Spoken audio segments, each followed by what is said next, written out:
एक गोपी के यहां गए, वहां के यहां जाकर के 4 3 2 1 और सबसे ऊपर ठाकुर जी।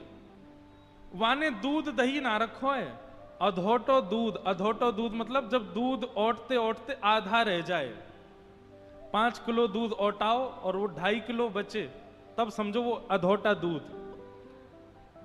अधोटो दूध रखो मटकी में।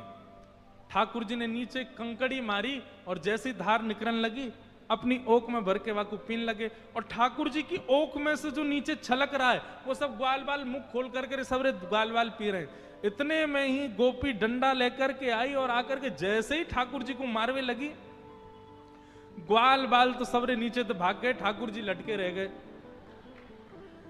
ठाकुर बोले देख गोपी हम गिर जाएंगे नीचे। बोले यही मारे तो आई हूं, गिर तो नीचे, आज तो पकड़ के ले जाऊंगी।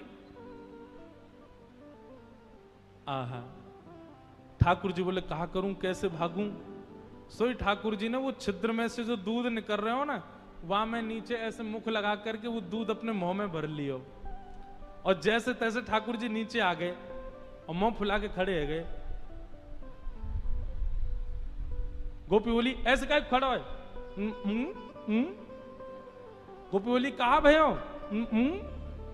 जैसे ही वो गोपी ने समीप गई, भर गंडूस मुख दे मारी। आहा, ऐसी पिचकारी मारी वाकी आंखन में, पिचकारी मार करके ठाकुर जी चौकड़ी मार के वहां से भाज गए। गोपी की स्थिति क्या हुई है? गोपी तो आंख मीड़े महाराज, पानी डाल डाल करके आंखन को मीड़े। सुबह से शाम है गई लेकिन वाके नेत्र धुलनो बंद नहीं भयो। दूसरी गोपी आई, आकर के बोली हेरी तू सुबह ते आंख धो रही, तेरी आंख लाल पड़ गई, तू काई को ना रुक रही? अरे अब दूध वूध सब साफ है गयो।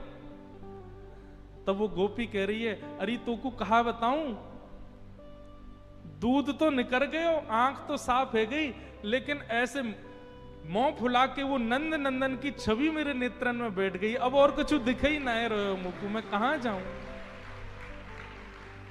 वो छवि मेरे नेत्रन में बैठ गई, मैं कहां जाऊं अब?